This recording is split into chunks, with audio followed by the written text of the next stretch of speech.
Ils étaient 51 catéchumènes adultes à participer à la cérémonie en l'église de Valette. Les catéchumènes, ce sont ces personnes qui reçoivent un enseignement religieux pour se préparer au baptême. Ils se sont rassemblés pour la célébration de ce que l'on appelle l'appel décisif, cérémonie qui s'est déroulée sous la responsabilité du diocèse en présence de l'évêque de Nantes. C'est vrai que c'est une grande joie pour nous tous que de vivre cette célébration de l'appel décisif. C'est toujours un grand moment. Et pour vous, catéchumènes, je sais qu'il y a eu un grand moment. Ça a été l'entrée dans le catéchuménat, quand vous avez été accueillis par une communauté chrétienne. Et vous m'avez dit combien cela avait compté pour vous. Le service du catéchuménat est plutôt là pour accompagner les accompagnateurs dans des formations et puis aussi pour proposer aux catéchumènes des journées diocésaines qui leur permettent de se retrouver ensemble, de voir qu'ils ne sont pas seuls. Actuellement, il y a environ 150 catéchumènes qui se mettent en route ou qui sont en train de terminer leur cheminement et puis environ 300 accompagnateurs qui accompagnent ces catéchumènes. Donc arrive un moment où les personnes, donc effectivement adultes, demandent à être baptisées, à suivre, je dirais, le chemin de l'Église.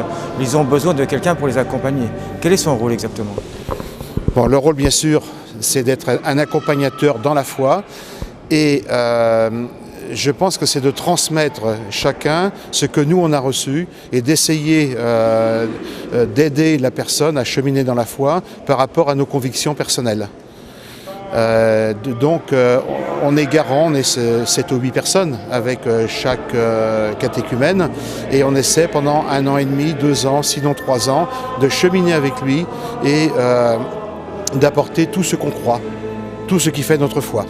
Les catéchumènes ici rassemblés vous sont écrits pour vous dire leur histoire, mais aussi leur confiance en Dieu Père, Fils et Esprit dans son Église. Depuis plusieurs années, leur chemin quelquefois difficile est soutenu par la prière des communautés et l'aide amicale de leurs accompagnateurs. Aujourd'hui, après ce temps de préparation, ils demandent à être admis au sacrement du baptême, de la confirmation et de l'Eucharistie. Eh bien maintenant, je vais vous appeler. J'appelle chacun d'entre vous par son prénom. Et je voudrais le faire en vous donnant le témoignage de l'amour que Dieu vous porte. Nadia. Édouard. Est-ce que vous avez un sentiment particulier lorsque ce sont des adultes qui viennent vous demander pour être baptisés par rapport à des enfants ? Oui, tout d'abord parce que c'est quelque chose qui a été réfléchi, parce qu'ils ont parcouru tout un chemin, et parce que, si vous voulez, dans les circonstances que l'on vit actuellement, on dit, bon, il y a moins de chrétiens, il y a moins de pratiquants. Ben, comme je le dis parfois, oui, il y a des gens qui disent « Oh oui, j'ai été baptisé », mais... Et il y en a d'autres, par contre, comme ces adultes qui demandent, qui disent « Mais l'Église, ça m'intéresse, le baptême, ça m'intéresse ». Et c'est toujours quelque chose de très important quand, avec cette liberté, hein, cette maturité des hommes et des femmes, parce que la plupart, là, sur les 51, ont entre 25 et 35 ans. La Sainte Église de Dieu peut être sûre maintenant que ces catéchumènes sont aptes à être admis pour recevoir les sacrements de l'initiation que sont le baptême, la confirmation et l'Eucharistie. C'est pourquoi à vous, qui avez accompagné ces femmes et ces hommes, je vous demande de témoigner. Ont-ils été fidèles à écouter la parole de Dieu annoncée par l'Église? Oui. Ont-ils commencé à vivre dans la présence de Dieu en gardant cette parole? Oui. Ont-ils participé à la vie fraternelle et aux prières? Oui.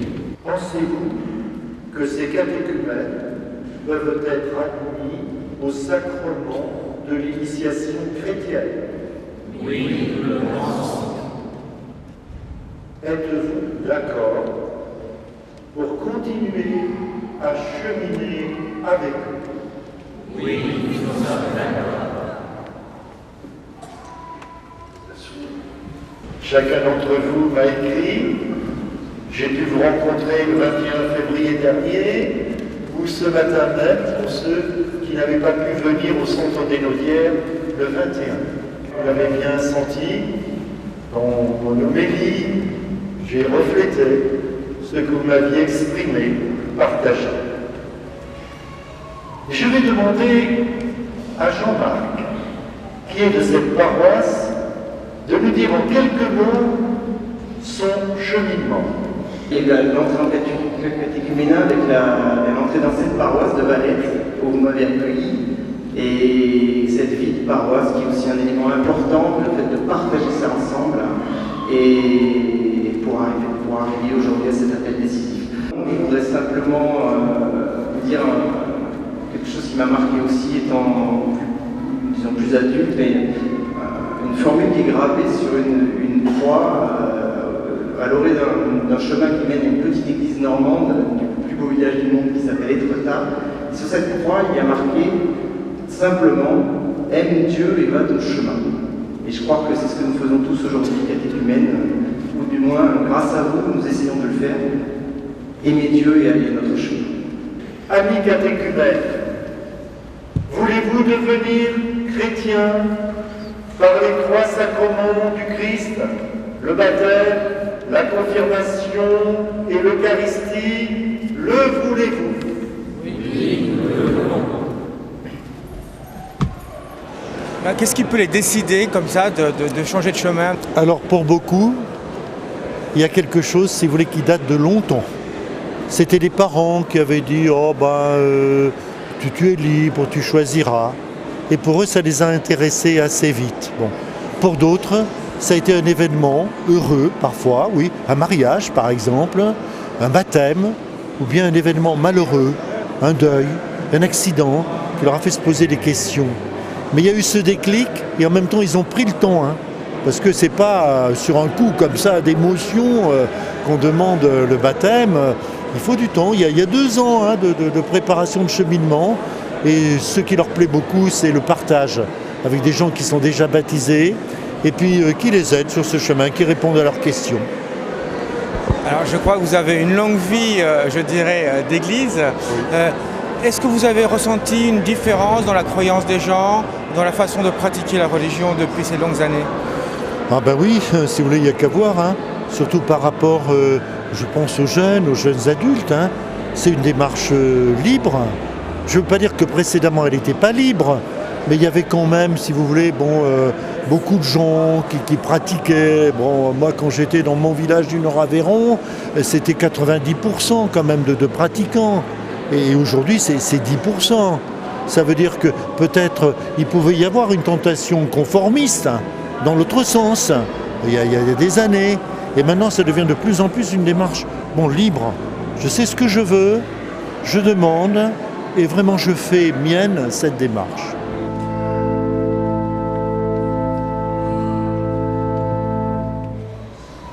Dieu, notre Père, depuis longtemps, tu es venu au-devant de tes amis.